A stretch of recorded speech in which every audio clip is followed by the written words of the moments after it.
have to start with a bit of a disclaimer. So I heard this presentation a year ago, and I wanted to present it for a National Campus Advisors meeting, but it just didn't work out. And so I asked my pastor, who was the one who originally did. I said, "Hey, Lance, can I share this with people?" And he goes, "Oh, I'd love it. That'd be great." So the 17 mindsets, if you will, are from him.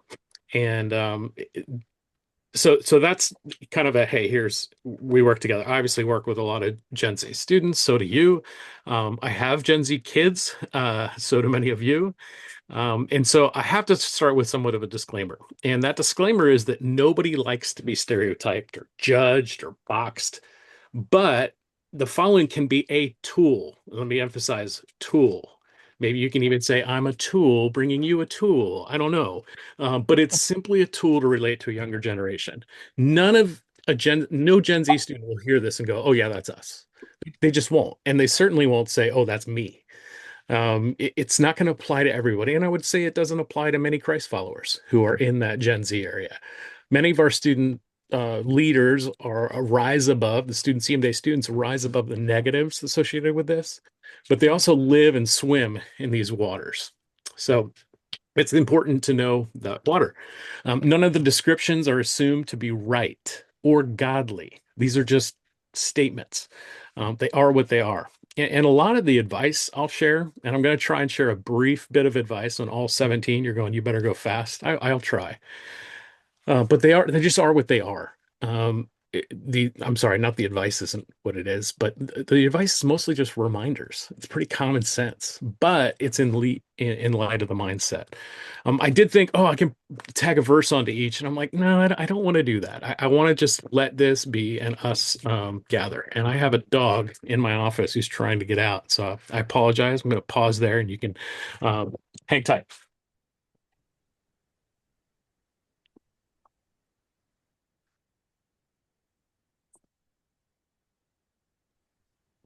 Is that a little pug?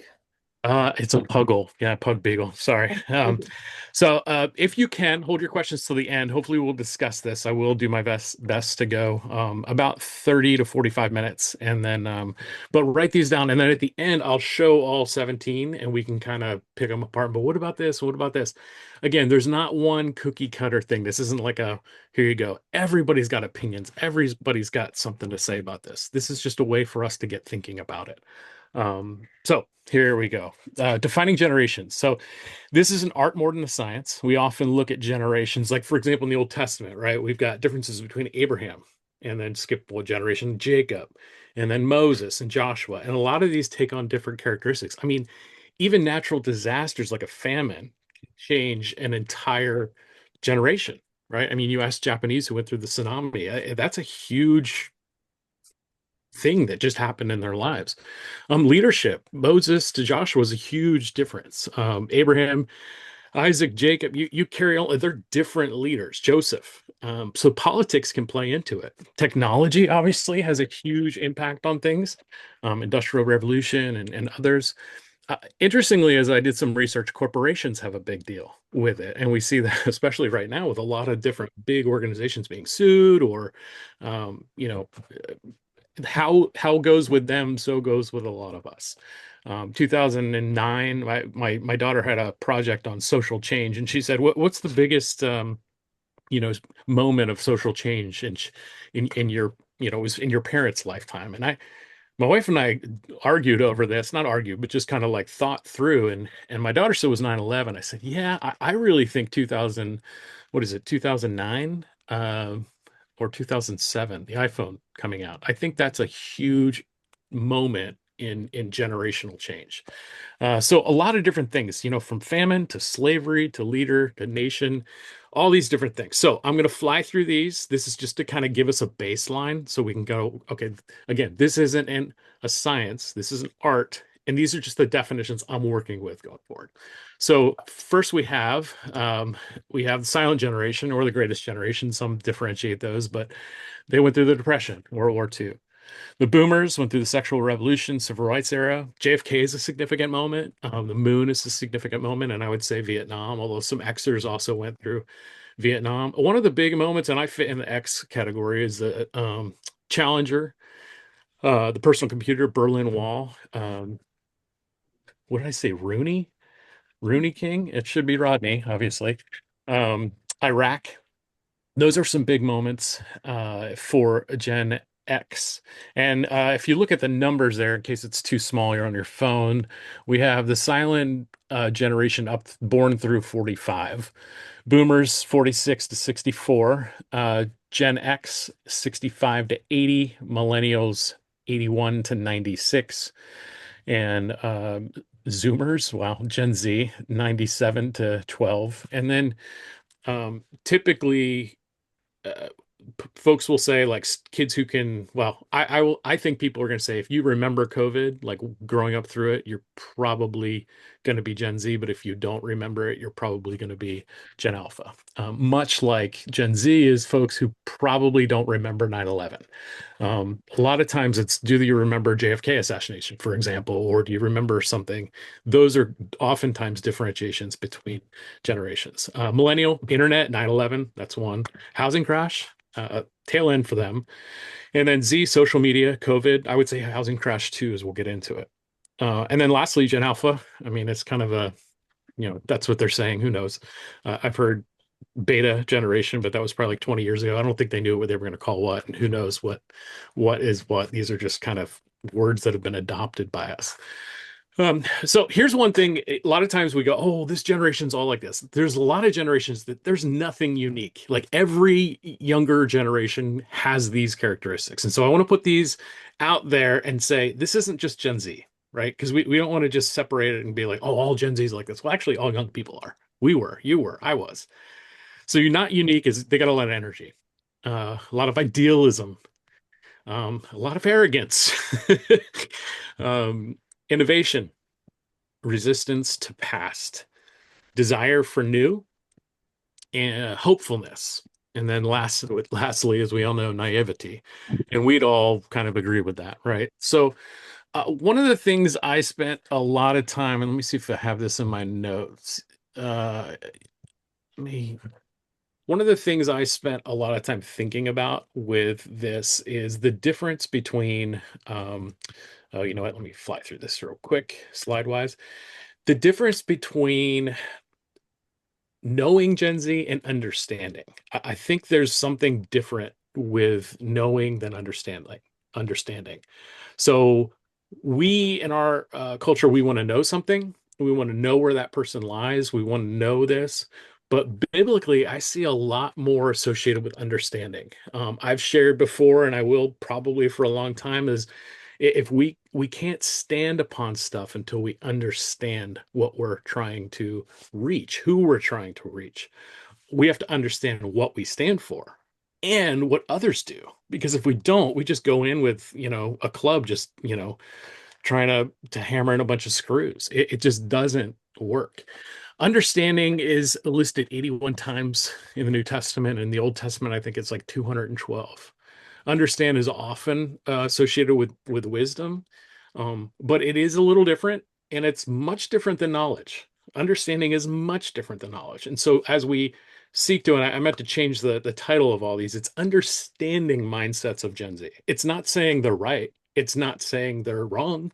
It's saying think about understanding. You're going under something that's standing. You're trying to understand the foundation, the what is beneath. We have our Standing Strong curriculum, and I think that does a great job of explaining, especially using some of the models that. Oh, who is it that we use? Oh my gosh, slipping in his name. Brick, you know this one. Who? Um, what's his name? John? Jeff Barrows?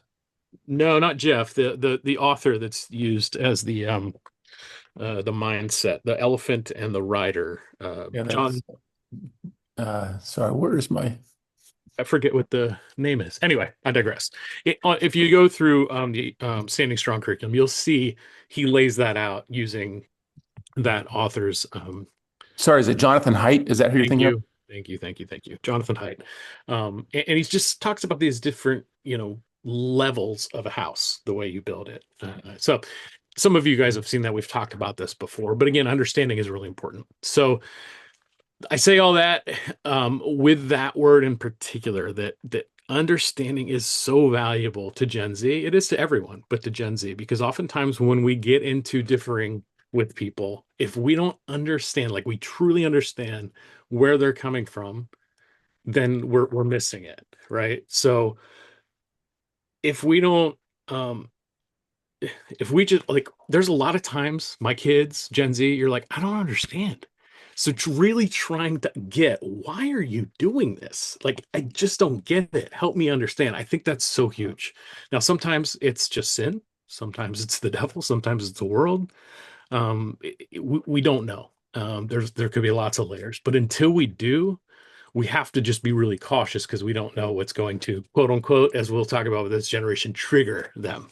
And again, I'm going to try not to be super snarky, but it is funny, right? I'll show you one video that's probably my favorite right now on YouTube that's talks about the generation. So the first mindset is simply individualism. Um, they have postmodernity baked into them. So whereas we say things like, well, it depends on what you say, whatever's good for you is good for you, and for me is good for me, and these can, coexist. That's already baked in. That's not a philosophy we have to, you have to bring about. That's what's there.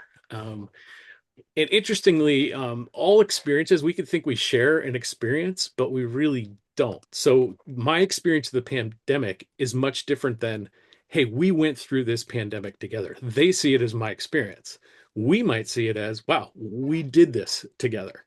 Um, this is how the world has been for them. Everything the generation talks about is just part of them, and it's who they are. So that's a very general statement, I realize, but I think that what we can do is to help us help them and understand them is hear their experiences and understand they're different than ours. Now, ironically, individuals, one of these is also collaboration. We'll go see later. So how can it be individualistic and collaboration? Ah, yes, you can be both things. And that's something that we know is of probably every generation, but that is a big part of them as well. So hear their experiences, understand they're different than yours. Next one is subjectivity. And as you're probably familiar with this picture of the rabbit or the duck, there's two ways of looking at this. For them, believe it or not, well, you do believe it, trust differs for everyone. And this is one I'll argue we've adopted. Um, I have a very dear loved one, who believes that the earth is flat, and other conspiracies like COVID was developed off the coast of Rhode Island. And this person believes it with everything in their being.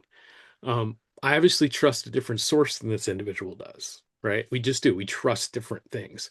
So when we assume or state how things are, it's not appreciated. In fact, reality, which this loved one that I discussed with, reality seems to be off a little bit. And for them, there is no real reality, right? Because what are reality television shows? They're just television shows, like they're TV, they're made up. It's not real, but is it real? And so for them, reality is very subjective. If you stand for some, this is how it is, right? This is how it is. For example, the sky is blue. I'm like, yeah, but it's not blue in Thailand right now because it's dark. They'll just argue it. What is, if you just say what is, you're ignorant. Now, again, this isn't one of these things that I'll say, well, we have to learn from that. No, this is crazy. Like there are some things that are foundational, but for them, if you say that, it becomes very um disres I don't know if it's disrespectful, but they just don't agree with you. And what it does is it makes you ignorant of what actually is to them. Here's a big one that I have to learn because I make these sweeping statements. And if you make a big statement about everyone, for example, if you give a 45-minute lecture on Gen Z, which is a big statement, you're an idiot, like fool, idiot. You're an idiot, right? So me doing this is actually what they wouldn't like, right? Because you don't want to make a big statement. Instead, you want to be specific. We'll talk further about this, but you want to listen deeply. Listen deeply, like just listen. Because when they get it out, sometimes they process and they get their own mindset, like thinking, "Oh, that was ridiculous," and then they, you just don't know that they're actually coming to sanity. So, third one is really interesting. It's authenticity. So authenticity, and I showed these four shows here. You got Office, Deadpool, Fresh Prince, and Sesame Street. And yeah, what do these have in common? They all break the fourth wall. What's the fourth wall? It's when a character in a show starts talking to the screen as if they're engaging them with the audience. You've got, three walls here. They're in the story, they're acting, and then they break away, and then they start talking to you as if that knowing that you're watching it. They uh, that's just how things are. And authenticity for them is really important to the extent like they appreciate when people try to keep others honest. Um, Anything that ruins fabrication is a good thing. So when Ferris Bueller came out and it broke the fourth wall, and then you have all these other things, they love that. It's like it's engaging with what is real. Over promising, slick salesmanship is no good. Now, I would say a lot of us don't like that either. But sometimes for what's underneath or what the value is, we can kind of say, yeah, we'll still, I realize it's not great, but I'll still go with it. But for them, it's like, no, I want anything, nothing to do with that. So, they live in a narrated existence, right? We've got all these vloggers, these people are telling their stories. We've got all these, almost Truman Show like for some of us a few decades ago. For them, when you save face, if you try to cover yourself, you lose. If you ever try to save face, you try to, rebound and just be like, well, you lose. So I think one of the big things we can do is just own it. Okay, I was wrong about this. Now, not, it's hard because they're wrong too. Um, but it was interesting coming up with this phrase, but a brief, properly processed vulnerability is healthy. Brief, properly processed. This does not mean we're overly vulnerable or we're like, gushing out all of this stuff. Brief, it's properly processed. You've gone through it, you get it. When my brother died years ago, and I remember the first year and a half, everything came back to him. I went through grief share, and I remember going, there comes a point in time where not everything in life has to come back to this. And it's part of you. It might come out, but it won't come out right away. And that was really helpful going through that process. Somebody at first was like, yeah, keep talking, keep talking. It's going to be good for you. And I'm like, yeah, yeah, yeah, yeah. But at some point in time, you can be over vulnerable and always sharing. This becomes your identity. And similarly, we have to be careful not to become over vulnerable. I think people are often, one way or the other, just naturally bent. But for them, it is definitely a high wire. Next mindset is lack of trust. And I put this picture up because I think, particularly in power structures, they're suspect. I'll say this again, but the lies in the 1900s destroyed any trust in authority structure. So when I say lies, those are perceived lies. It's assumed um, lies in the, I said 90s, I meant 1900s, but it's assumed that the current authority got there by nefarious means. And when I say authority, I mean any authority. It could be the boss, it could be the pastor. It could be, there's assumption that they got there by some means that were not, all pure. We don't know the whole story there. I remember back when DVDs, I don't know when DVDs were out, but they would have like, you'd buy a TV or a movie and you get behind the scenes.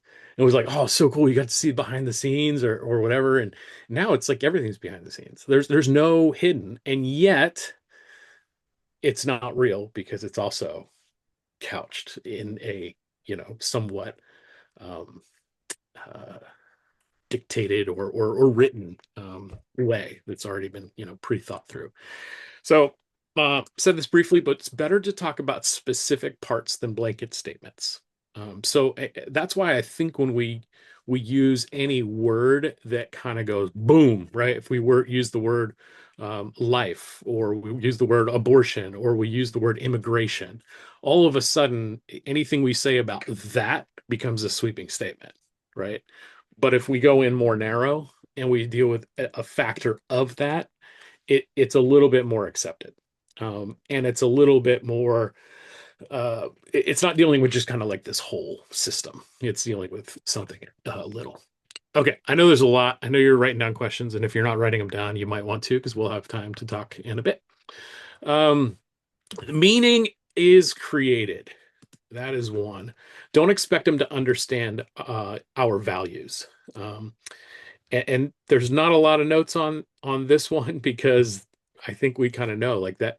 I do think this is a factor of young people in the whole, but I do think that you know it's built upon the meaning is created. I think I've shared with you. I had a student, Loma, no, somewhere in Southern California, and he said I had told him, there are certain things that if it's right for you, um, as long as what you do doesn't hurt me or what you think doesn't hurt me, then it's okay. And this student was like, nope, that's no more. There are popular created meanings to things.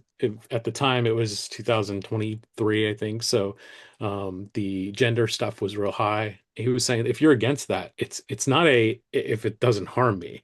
There are accepted popular opinions about things that have meaning. And so it was a really helpful epiphany for me at the time to go, well, we're past post-modernity in many ways.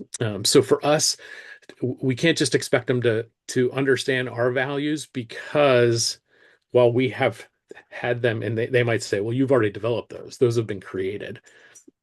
That might be their response. So what do we do? What do we do? I think we help them discover instead of telling them. And it's weird, right? Because a lot of students want you to tell them what is. They want your advice. They want you. But I think, and it's so funny, is I think through this whole thing, coaching is such a great tool, such a gift, because you're helping them discover on their own. And sometimes they'll ask, and you can give pointed advice, but oftentimes it's just helping them, pulling it out for them and we'll get into more later. Next one, this is hilarious to me, meritocracy. Everybody has to earn the right to be respected. Um, and I might put in parentheses in my snarky way. Sorry, I'll put the snarky hat on, except for them. So they don't want to wait their turn or time. They think they deserve a certain amount. They think they deserve a certain value of their time and worth. This is why work-life balance is such a thing for them. And it plays into what they're willing to work for and how long. Now, I do think I've observed with my three children that if they're not getting what they want, they can find something else that will take less time, give them more money, or put them in a better position where they can still do what they want to accomplish. Now, for example, jobs, right? If I'm working in this place and I don't get to interact with people as much as I like to, well, I can go get more hours, different hours work with people. I know there's something better out there that I can find. If you're a low life and you're not doing much, but you're still getting money somehow, whether it be government or parents or something like that, if you want to find something else, it better be way better than you just sitting around. Or they'll just keep doing what they want to do or doing what they're doing because it's, you know, not going to get them where they want to be. So what does that have to do with meritocracy?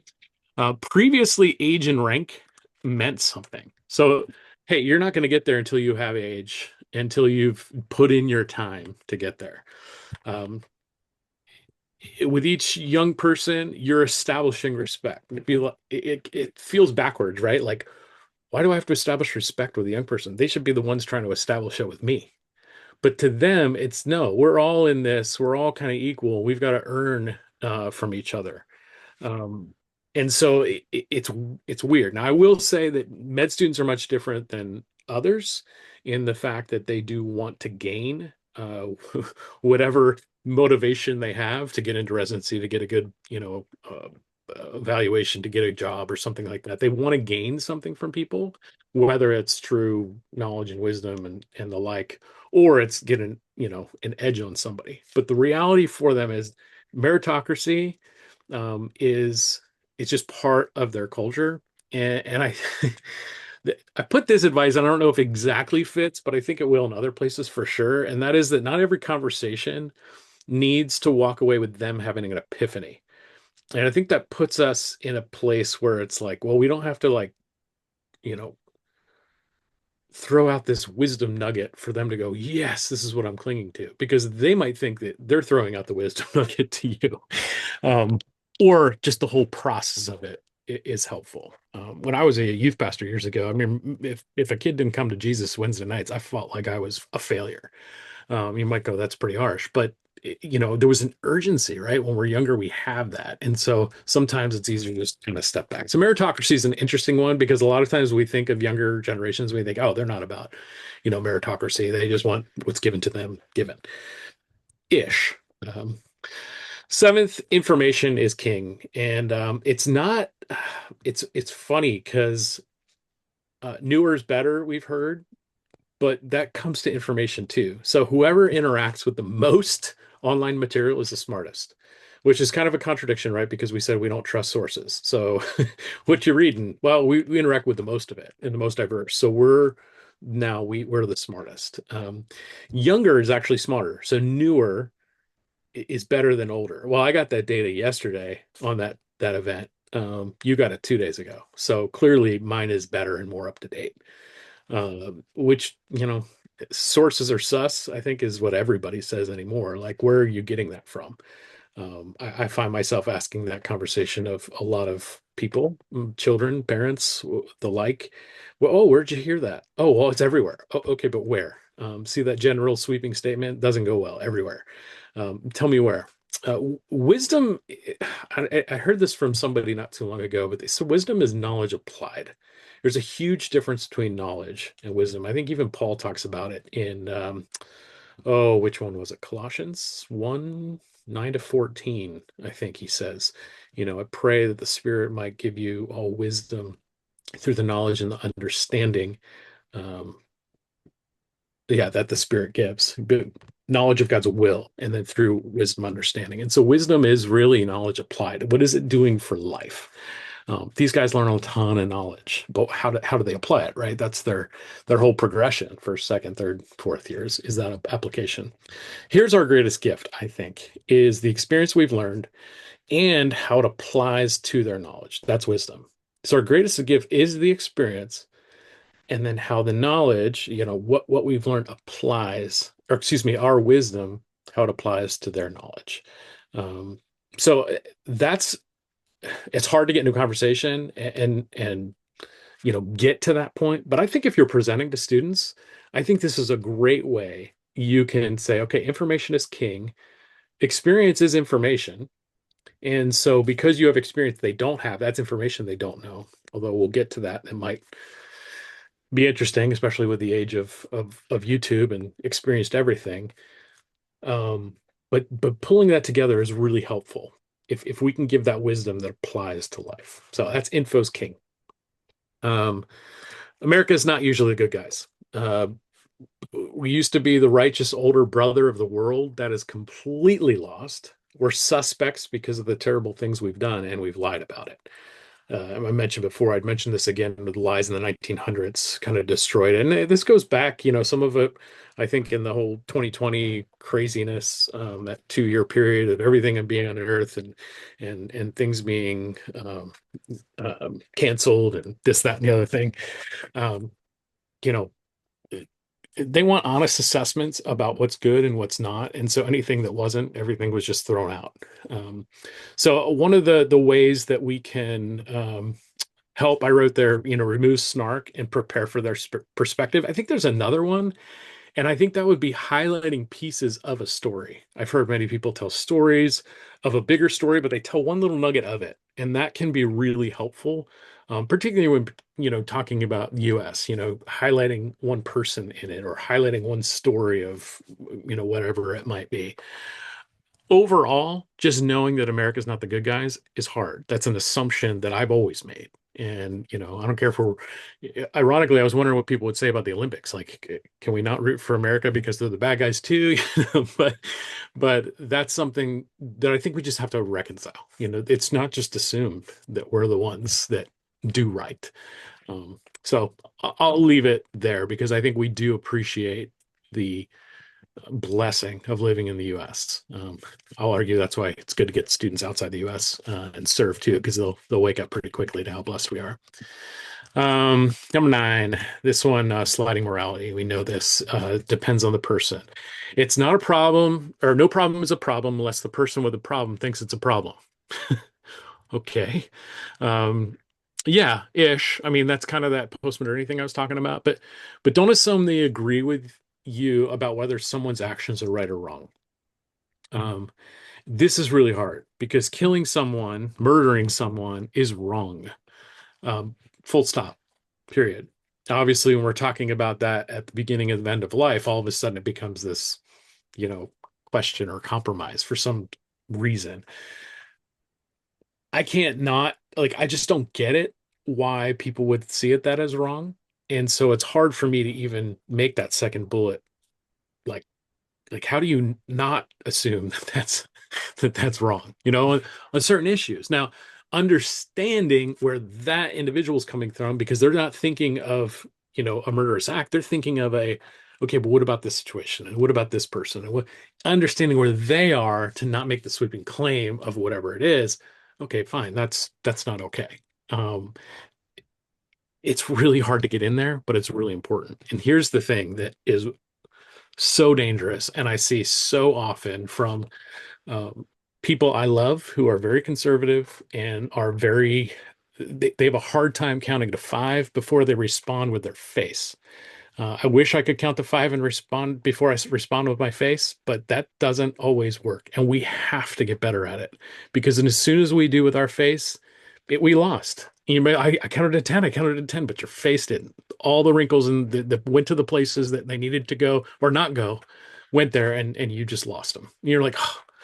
But by doing some of that, you automatically shut down a topic. And not every conversation, like I said earlier, has to include a moral judgment. Let them process it. That's so hard. I'm so bad at this because I'm more emotional than my wife, and she just responds straight face and like, "How did you just do that?" And I'm like, you're driving me nuts." So figuring out that way to just like count to 10, and it used to be count to 10 before you say anything. I'm trying to figure out. If you figure it out, let me know. Like count to 10 before your face contorts, because that's where we lose them a lot of times. We don't even realize it. Or it's we get so mad with young people under their breath. We do it too. um, Before I share this next one, I got a video. Before I share the next one, I have a video. I hope this works because it is hilarious. It's one of my favorites. So let's take a look. Um,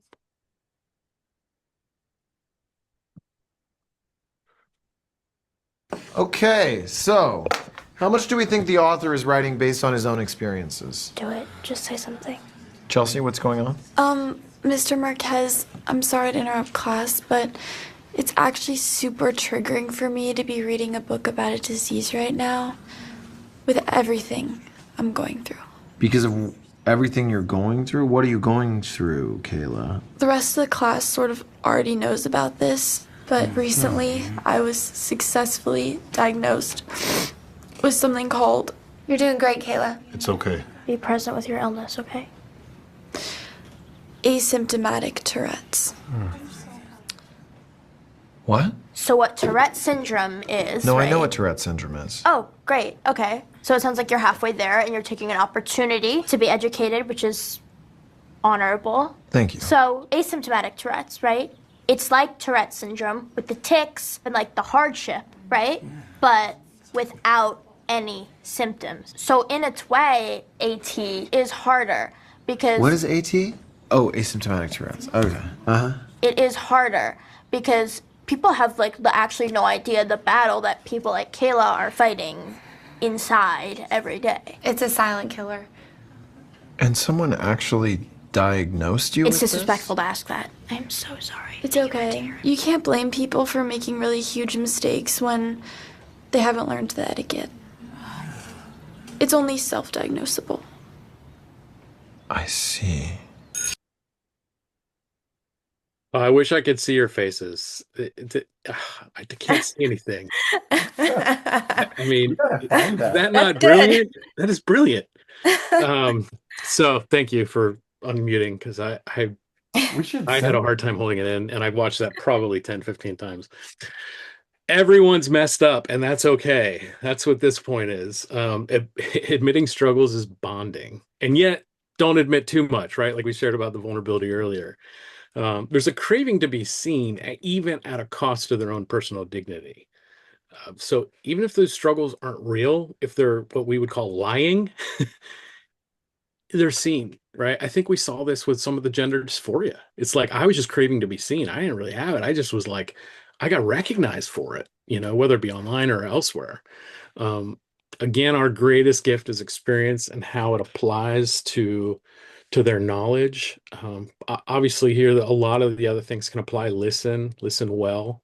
Um, Try not to do the reaction this guy had. But I don't know how you not, like what is AT? I just find that, wow, that was yeah, and halfway through as I'm writing this, I'm going, oh, I wonder if this is, you start to think, oh, maybe this is real. And it's offensive, right? We've almost been ingrained by our culture to be careful with some of this stuff, but like, I think asymptomatic Tourette's is fine, or it's actually just called getting old, and you have these, moments where you go elsewhere. But I hope you enjoyed that as much as I did. Everybody's messed up. The next one, and this is probably not terribly new, but tolerance is dominant, which ironically is an oxymoron.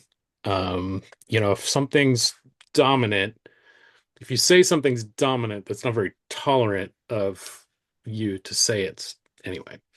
But one fact is it's evil to control a minority group. That is pretty accepted now. The tail end Gen Xers and millennials grew up thinking it was probably more of a sin to recycle than to use porn. So tail end Gen Xers, millennials grew up thinking it was probably more of a sin to recycle than to use porn. To Gen Z, intolerance is worse than pornography. And that's a pretty extreme example, but I do think that seeing it in that light, you'd be surprised at how many people agree with that. That something so objectifying, so poisonous like pornography is considered worse than is not considered worse than intolerance and throwing away your plastic bottle. Most power groups, not surprisingly, are rich, white, older, Christian. The problem, uh, we have to be so careful not to make general statements. It's so hard, especially negative ones, but even positive ones. Lumping together is horrible. It's horrible. So we have this thing in our family. We have twins, right? So we would when they were little, we would say, "Hey, uh, girls, stop doing this." Like I'll think of an example. Like one threw a toy, and we would say, girls, you need to stop throwing toys, assuming that both had thrown toys, but they didn't. And so the girls would be so upset. She threw the toy. I didn't throw the toy. And you're like, oh, that's true. Okay, stop throwing toys. You don't throw toys. And so we started saying, okay, don't smush us together. Don't make us one. Don't smush. And so we kind of still have this thing. Are you smushing? In our family, that works. But I think similarly, we have to be careful we're not smushing things together. We might say, well, they need to be careful. They're not smushing me into this box that I have. Okay, fine, but we can only control ourselves. So making general statements about people groups, positive or negative, smushing, it's important to recognize what not. Yeah, to not do that. I've had students push back against this notion of don't eye roll or don't um, you know uh, you know be careful with how you get upset. For example, my son, he loves to push the button. He will say the most politically incorrect things just to get a rise out of people. And you're like, dude, you shouldn't say that. Thankfully, I haven't seen him use it out of context with an audience that wouldn't understand his humor. But I'm not with him all the time. But he'll do it just to get under my skin, right? And he does that to say, like, have we succumbed so far to this terrible, to my own generation, is what he's saying. Um, and I think we have to be careful in helping some students who respond that way to say you're losing your testimony, you're losing your audience with those who you might respond negatively to. I don't know if that makes sense. We can come back to it if you want later.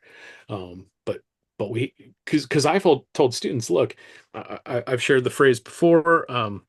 It's everybody falls along the pendulum of winsomeness and courage, right? To have winsomeness with no courage is cowardice, potentially. And yet to have courage without winsomeness is cantankerous. And so we have somewhere on this pendulum where we fit. And I think all of us are one way or the other in different times and trying, is the middle the right way to do it? I don't know. that might not be. Sometimes we have to be more courageous. Sometimes we have to be more winsome, and it depends on the moment. But I've had students push back and be like, yeah, you don't want to be winsome. You want to just be firm. We have to tell them the truth. And it's just interesting because I think sometimes we have to say yes, but there's a time and a place and a way. And sometimes you're not the one to say it. As a pastor, I've said very rarely does God call you to be the Holy Spirit to your spouse. Very rarely.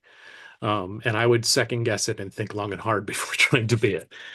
So similar, we have to know where we fit in that. And that's not an apology where we shouldn't do it. Don't get me wrong. Don't hear me wrong. But it is a timing and a balance, and especially with this area of tolerance, which is probably not going to go away. Even though I think politically there's some good strides, we've kind of eased up on a little bit of the tension, but at the same time, it's there in a lot of people. So next 12, this is funny, easily bored. I remember growing up to my dad while he was working in the shed, and I'm like, Dad, I'm bored. I couldn't watch TV till I was 8. I had to read so many chapters before I could go outside and play. I don't know how this generation can possibly be bored, and yet they are. Discovery of everything was so rapid for this generation that it's almost boring. Like they've seen that, they've done that. Like eh, it's been done.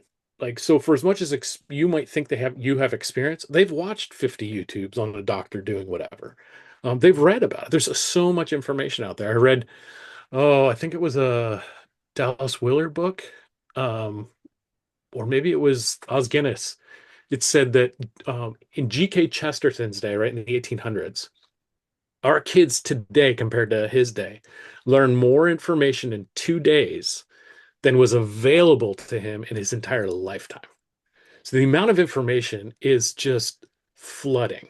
And so they've actually been bored with careers they've never had, lifestyles they've never experienced, and their discovery of observing everything was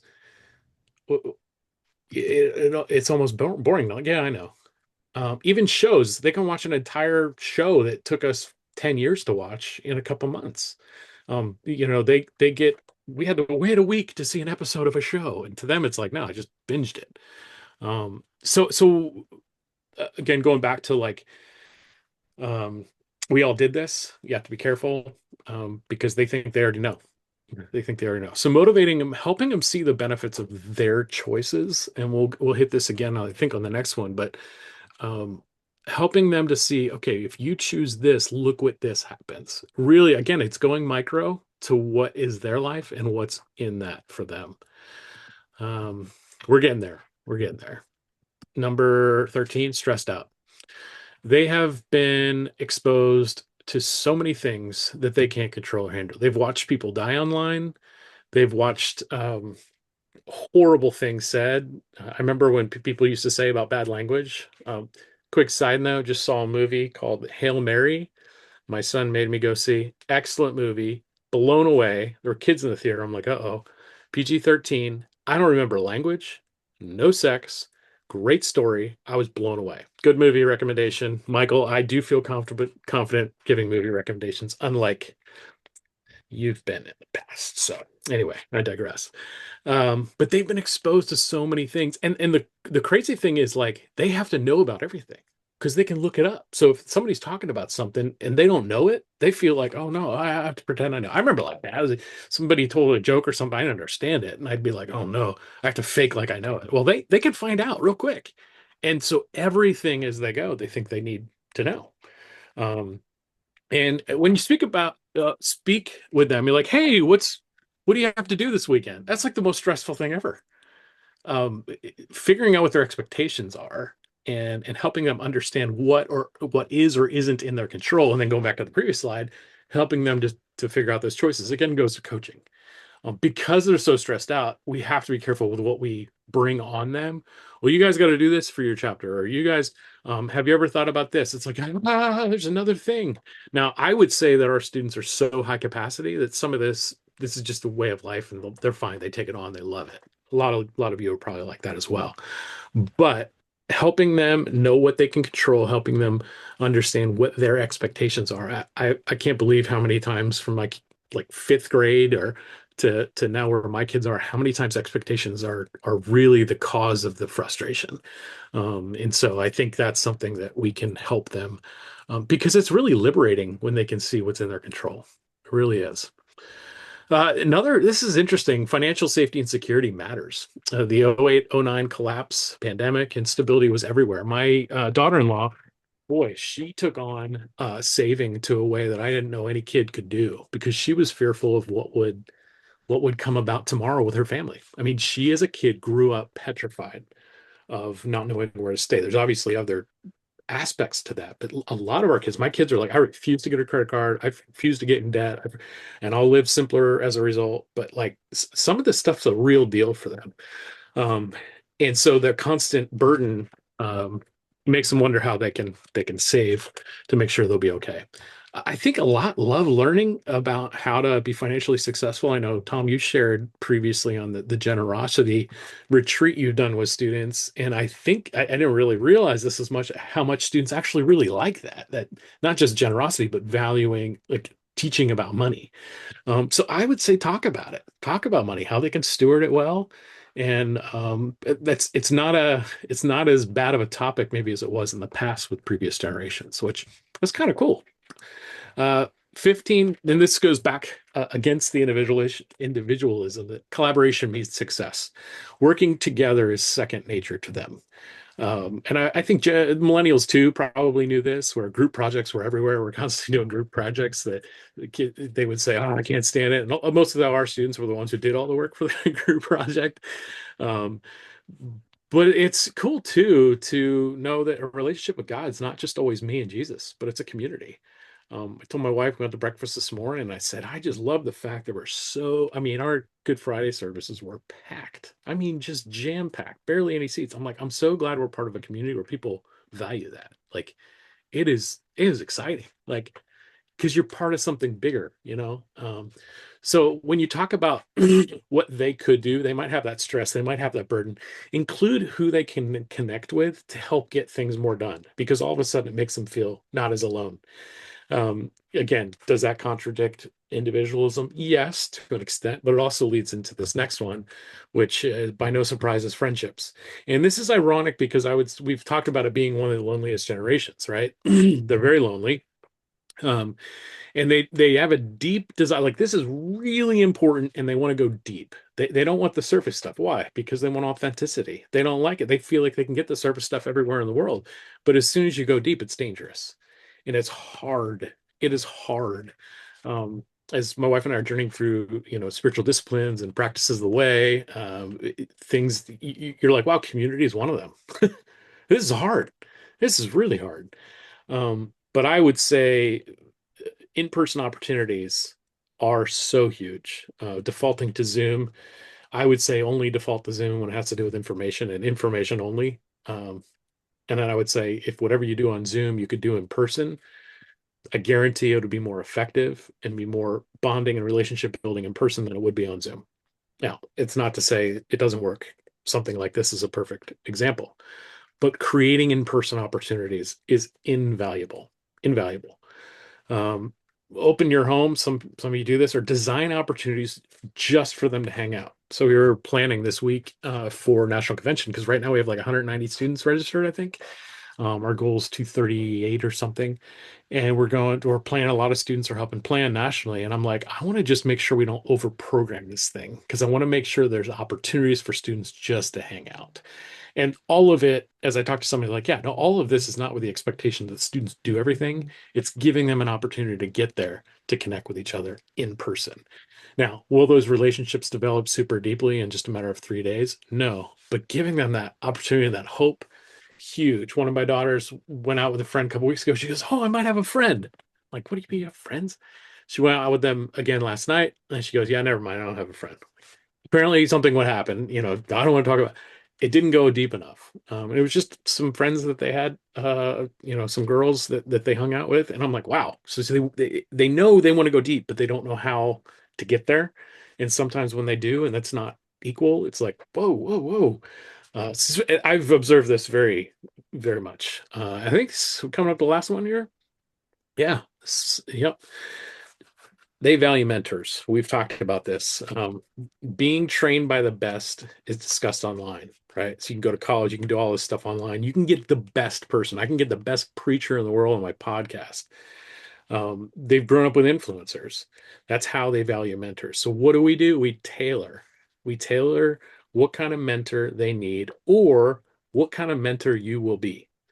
For example, they want this, you be you. Don't necessarily just change into what they want to be. You can help them discover what they might need in a mentor, but you be you, boo. Like in some ways, it's like you got to know where you fit and how you want to mentor a student. Um, Initiating conversation and connection. They don't know they have the right to connect. That's a second piece here is that, and you go, well, I thought meritocracy. I mean, again, all these things go back and forth. It doesn't always fit, but these are just some ideas. Initiating conversation and connection, like, hey, just inviting. I'm going to tell the story just because it's so great. God is so awesome. A student of mine, uh, she's 36. I met her when she was in junior high. I was her youth pastor and lived across the street. And had a little brother and little brother's name's Isaac. And I get a text, and so I put my attic on my phone as a flashlight. And I'm like, whoa, there's a text. And it was like, hey, Wes, this is Isaac D's brother. I don't know if you remember me, but my grandma died. I have some few questions. I was like, oh, okay. So I call him back later that day. How's it going? Isaac, good, man. Did you hear what happened to me? I don't know what happened to you. Yeah, I got stabbed by Sam, his stepbrother, who I knew. And I was in the hospital for a week. And then all of a sudden I decided to get sober. So I've been sober for almost 2 years. But Wes, there's got to be more to life than sobriety, right? Like I've told some of you, that's a pastoral layup. It's like, yes. My response was unlike I've never had. So when we get together, and I was like, I know I've shared with him the gospel, like the four spiritual laws. So let's, like, do you really want that? Do you want to go in on all this? Like, so we've been going through a book for a couple months, and we're texting, how you doing? He went out of town, making sure he's doing all right, and just this tiny little stuff. And he brought a new girlfriend over. He's like, I want to get your approval, all this stuff. And I'm like, all right, he's with her, and he's leaving. And he's saying, oh, I love you, Wes. And he's 28, 29. I'm like, what is going? This is beautiful. But I chose not to just make it quick. I said, I want to know, do we want to go all in or not? And so how we tailor that, and the fact that I chose to initiate in person, you don't know how students are going to respond. This is just a dream that God's allowing me to live right now with Isaac.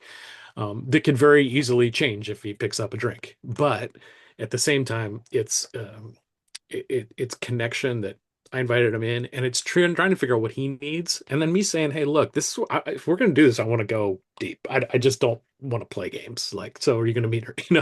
So we can do that. So bottom line, before we get into my last slide, in the end, look them in the eye, talk to them as if they matter, share what we know in terms they can understand, and meet them where they're at. I think that's really, really crucial. And then on this slide, this last slide here, I highlighted in blue some of the things. I think sometimes we don't realize we're swimming in the water too, and some of these mindsets we've taken on, right? Lack of trust.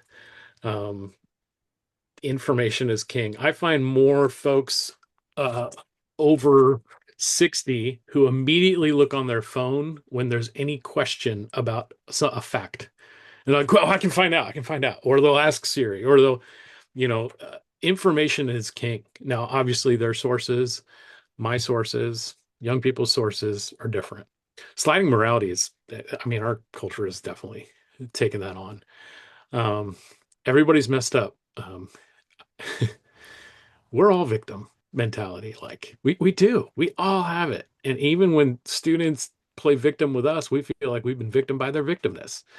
Um, we are definitely stressed out. So some of the things I just wrote down to the victim mentality. I think overly sensitive. We're overly sensitive in the conservative world in our own ways. We hear words and we put people in a bucket.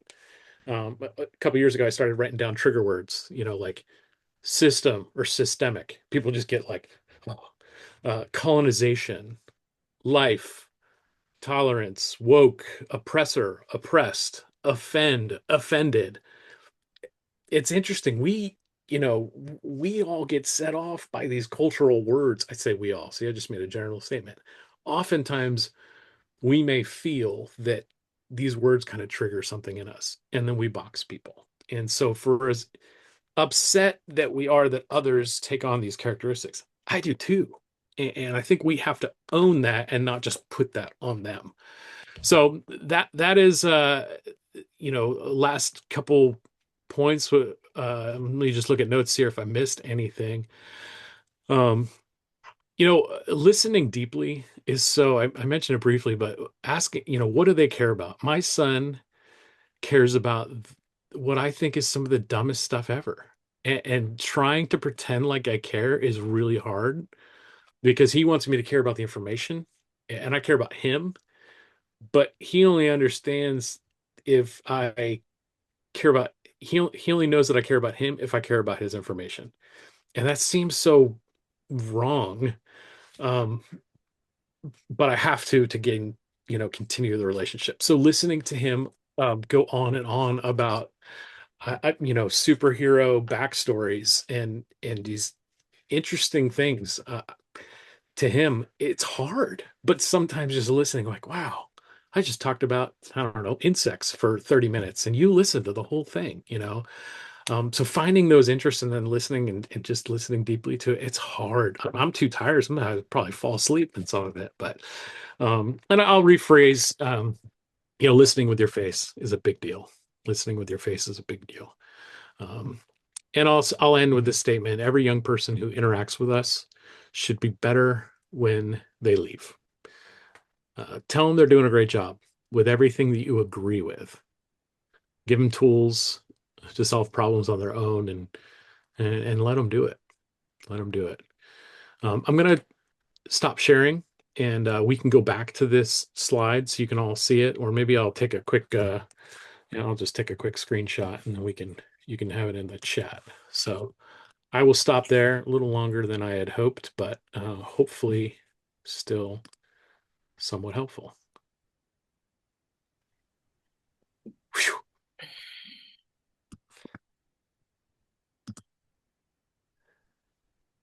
Questions, comments. Here's the things if you want to open them up. You get all that? That's easy to memorize. I'm sure, oh yeah, that's number 13. I'll remember that. So Wes, as the cultural pundits call it, we are in the age of information. We've had different ages through our history, and this is called the age of information, understandably so. So my question is, since some of us have children in that era or even grandchildren, um, what is the role of the church and or scripture for this generation? In other words, um, are we failing to catechize certain truths that are come from Scripture? Are we failing as a church to do that? And how is this generation's response to the truth of Scripture?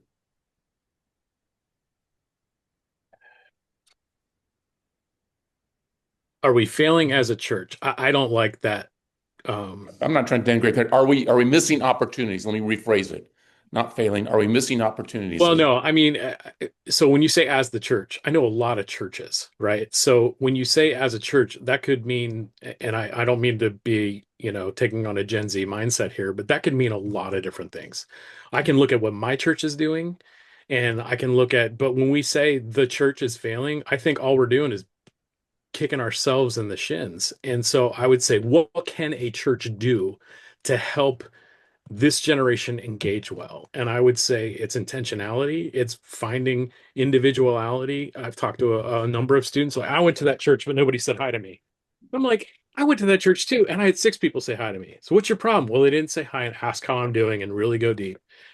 So I think it does take some um, it's intentional and it's small. We can, sweeping claims from the church are, and this, Brick, you live in Oregon and I'm in California, and they're just different churches all over the place. And so I think it's hard because whenever I have a really hard time speaking against the quote unquote capital C church because it's just so diverse. It's so big.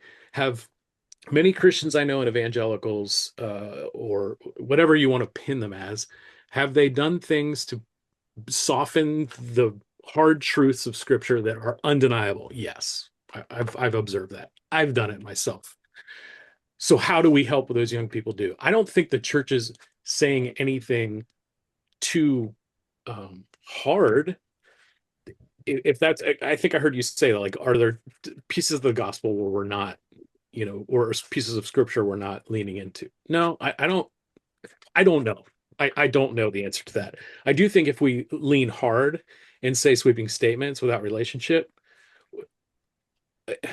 I don't know what good we're doing. And when I say we, I mean people not in that generation. I think those who get it, with them, it's a little different. Um, so I hate to go,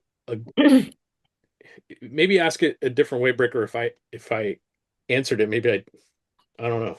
I'm sorry, but No, my question is implying that we are missing opportunities, and how do we know the opportunities and take advantage of the opportunities when we're not as followers of Christ?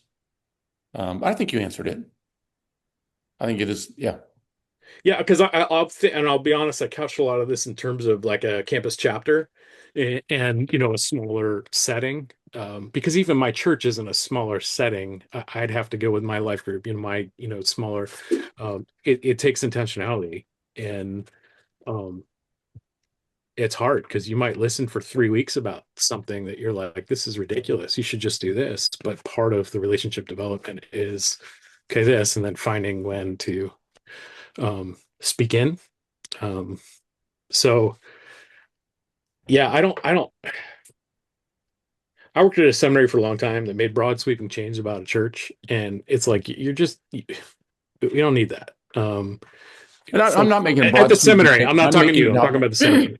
Yeah, I'm just talking about opportunities for the evangelical Bible believing churches. What opportunities are we missing in general? There are some general principles, but Yeah, I think individual intentionality with young people. Yeah. How you get into that, that's a whole nother. right. Wes, Can I make two quick? Can I make wait, two hold quick on. comments? Let me let Jennifer ask her question. Okay. Jennifer, where is she? Yeah. Hi, I just wanted to jump in with that because this was a very spot on presentation. Good job, Wes. But I was just thinking that what Brick was saying, I thought a good example was about a couple years ago, I was struggling how to figure out how to spend time with my then 18, 19-year-old who's now 21. And I learned that, okay, if I watch stuff that she's into, even though sometimes it's horrifying, like anime, for example, um, but there's opportunities like Chainsaw Man, where like these demonic fiends have to like attack others to get their blood and their energy. And I'm like, that's totally the demonic world. Like, wow. And I'll say like, oh, I'm so glad, Jesus died on the cross for our sins and his blood covers us. And we don't have to seek it out from any other source. And and so I'll make these little comments, but not enough to like pester or irritate, but enough for these little seeds to get sown. And then if we're not watching something together, I know like if I take her to Barnes and Nobles or like Color Me Mine and we work on art Mm, for a couple hours, that's like solidified time yeah. while we're doing something to talk and have a meaningful conversation. So I just wanted to say like sometimes going into deep dark places with them, because Jesus did that for us, and even when he died on the cross, like he went into hell, you know what I mean, Mm, to set the captives free. So it's like, okay, like we're supposed to model ourselves after Jesus, and he did these hard things a lot, and anyways, so I just wanted to just give an example mm, that that's kind of how I incorporate the gospel. But yeah, mm, it's not necessarily like in a church setting, but we are supposed to like live it out every day. mm. Yeah. There's one Yeah. book, Oh, Rick. There's one book. I'm just gonna put the title slide in. Faith for Exiles is pretty good. It's probably 6 years old now, but I think I do gain some of the stuff from that too. Sorry, was that Linda? Happy birthday, by the way, Linda. Thank you. Yeah, so to kind of go in a different tangent from what Brick was asking, I'm always what do you recommend about quoting the Bible or taking the students to scripture or to, I mean, I kind of feel like that's a core value. The Bible is the truth, right? Yes or no? Yes. And so, and yet if it's something they don't want or they don't like or they don't, I mean, this generation has a lot of other resources. My question is that a repulsive to them to do that? Or is it something I should just keep trying to do? And because sometimes they throw it back in your face too, and they start quoting these scriptures to justify their behavior. And it's to me, it's like one of the best ways to have a dialogue. But it requires for me at least, it's required being a little more savvy about where the scripture is because I'm not a pastor or anything, so I struggle with that. So what do you recommend with Yeah, that's a that? good question because I think there's some simple stuff we can do with that, and I never hesitate sharing from the Bible. Do I say this is from the Bible? It depends on the context. But as far Mhm. as wisdom, they're into, that. One of the things, and I always share this to students because it helps give a good picture, is remember when TVs used to be like, what do they call them, letterbox? And then they went Mhm. widescreen, and I was like, this is dumb. Why are we doing this? Like, really, we're going to buy all new things for widescreen just because the movies have it? And then I saw a picture of Sound of Music, and it's the line of kids, and one of the kids has this face where he's like, "Meh," or something like that on the end of it, and you see the letterbox, and then all of a sudden you widen it out, and you're like, "Whoa, that's crazy!" Like the whole scene really changed with that face. I always Mhm. tell students, "Look, we can look at a verse in Mhm. letterbox, Oh. but we can look at a widescreen and we can see where it really is. So let's open it up together. Let's see what the text says, because when we do, we're not giving you the little fake little thing in here. It Mhm. was so cool. I was at UC Davis 3 days ago, and we were looking at Philippians 4, and I told the students, look, Philippians 4:13 is a very popular verse, and a lot of what's it talking about? Contentedness. So my daughters babysat this family, made dinner for them last July, just so blessed them. They had a little baby with Downs, unexpected. Mhm. So they went in there and they blessed the socks off of him. And then they wanted to quote Philippians 4:13, but they got the verse wrong. And so they did Philippians 4:14, which says, it was kind of you to share in our troubles. Oh. Which I thought was kind of cool. Like when we do get to share, so I was trying to tell them, hey, that's good, that's good. But when we look at things in context and we really start to see big picture, I think they love that. I really do. Now, do they trust the Bible is true or not? You've got to know your audience. But can I say, like, dude, a wise person once said that, whoever, whatever comes in comes out. Like, do Mhm. I have to know right in scripture where that comes from? That just depends, But Linda, I don't think you hesitate that at all, ever. I think they love that because it's Okay. authentic. Mhm. But Okay, pulling a that's verse good to out know. here and there, that's the trick, right? We pull a Yeah, verse out yeah, here and there, and they're like, well, what's the context, right? Where's the widescreen? right, right, got it. And my second question, then I'll let you go, was, this group of students went silent on us. What does that mean? They just stopped responding. No texts, no emails, phone calls, solicitations. Why do this group of Gen Zers go silent?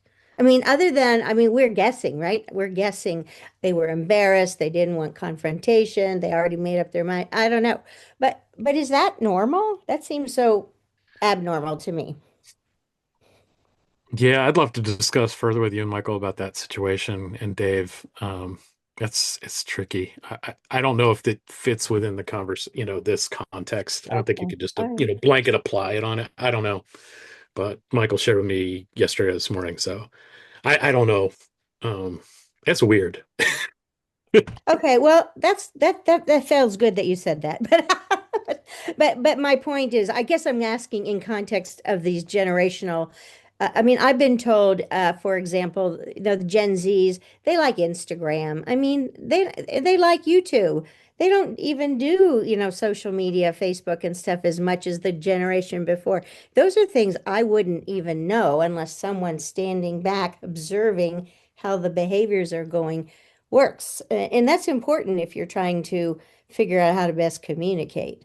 So, I mean, email's out and, yes, face to face is better, but golly, they're the ones that are too busy, and so then you get Yeah, these yeah. barriers. So to me, this whole topic really is a lot about how do we best communicate um, Hmm. Oh, sure. authentically, Yeah, you know? that's good point. Yeah. So Wes, can I make just a couple comments real quick? I don't want to Yeah, talk too much, but one, we always get together once a quarter and do games without any cellular device, play family, play mafia, whatever. awesome. And the kids love it. They absolutely love it.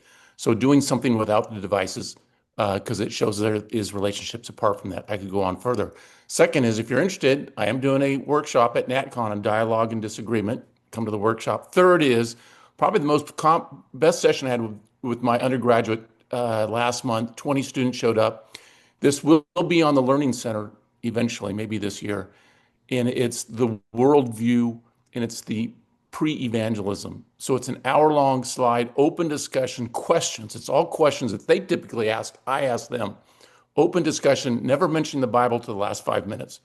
And they said that was the best discussion we've ever had, my typical students.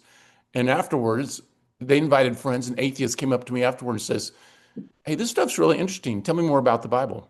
And so I got to Mhm. share scripture with them for 15 minutes just because of the prequel of asking these existential questions that they're all pondering, and we shouldn't be afraid of them. Mhm. Anyway, that'll be available soon.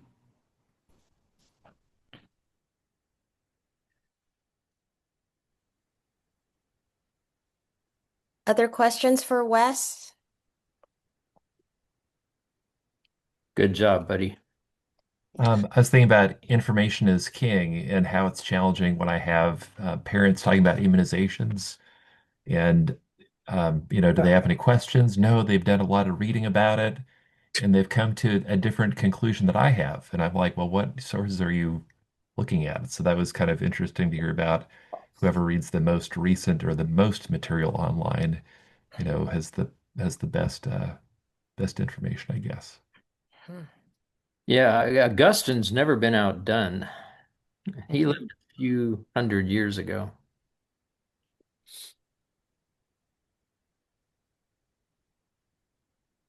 Yeah, and again, these aren't truths. These aren't good. These are observations of some. I started sharing this with my wife. She goes, "You better not sound like a jerk doing this." I'm like, "What do you mean?" She's like, "Don't go making sweeping claims." I'm like, "The whole thing's about." So I realized by doing that, I just totally was hypocritical in some ways. Yeah, good job. Thank you. Yeah, and if you have any other insight, I personally would love to know. I'd love to continue to craft this. I was really grateful my pastor gave me freedom to do that, and he never uses slides, so I got a chance to make some, and would love to continue to learn. There is so much information out there. Speaking of It's Instagram, watch Wes Ehrhart do his little song and dance for NatCon. He does a wonderful job, by the way. I do. Oh, yeah, that thing. Yeah, yeah, yeah. Song and dance. It wasn't a dance. It was just singing. Well, Just kidding. No, it's just an invitation to come to NatCon. Yeah. I have a quick question, Wes. Considering uh, everything you shared, how does that affect how we advertise and recruit students to our chapters and our ministries? Should we do it differently?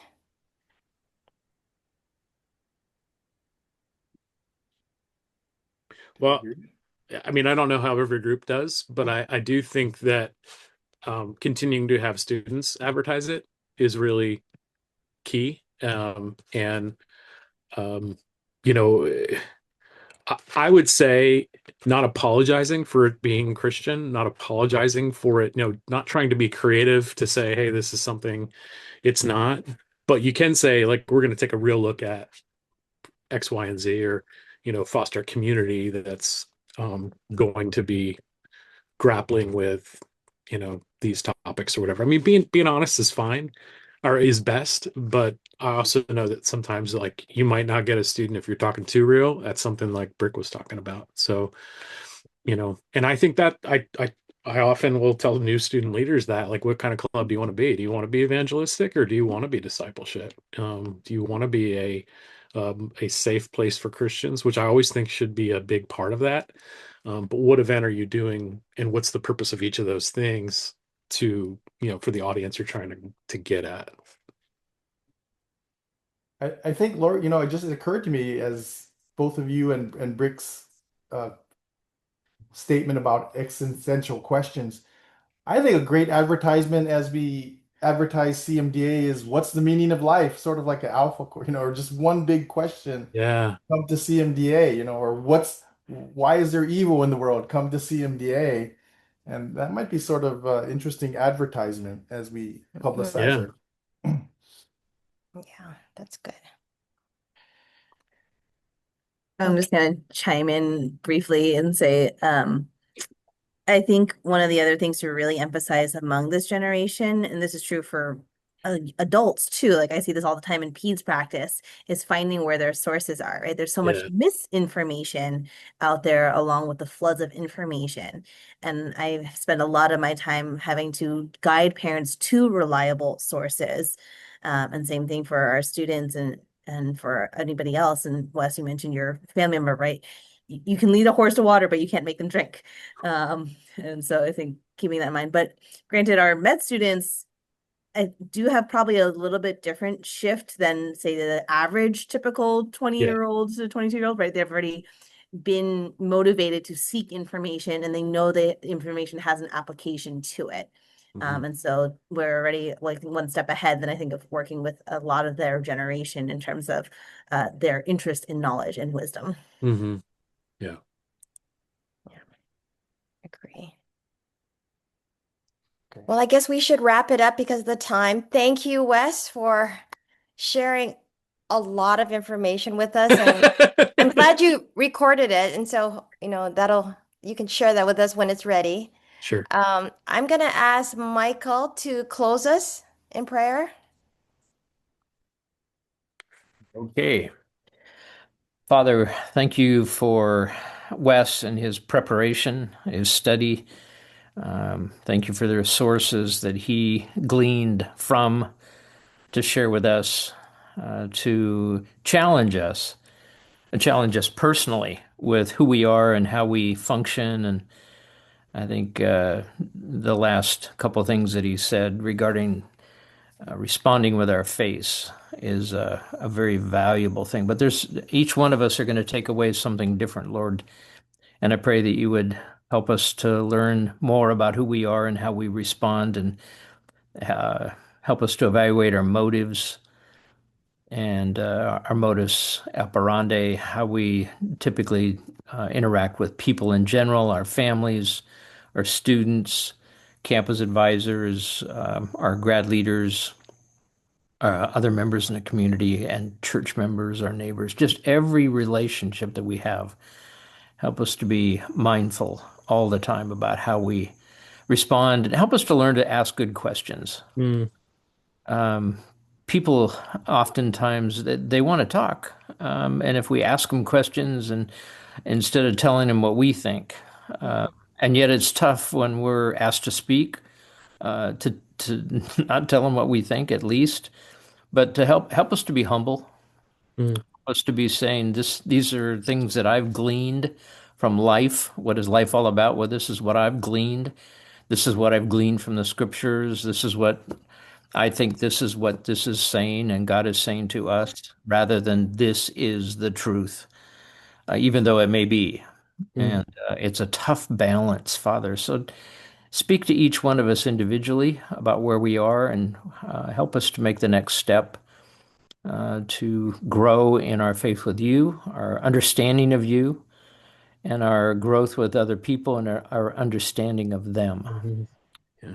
So thank you for this opportunity to think deeply about these things, Father, for your glory. In Jesus' name, amen. Amen. Amen. Thanks, Lori. Thank you. Thank you, everyone. Have a great weekend. Happy Easter, everybody. Happy Happy Easter. Thank you. Bye-bye.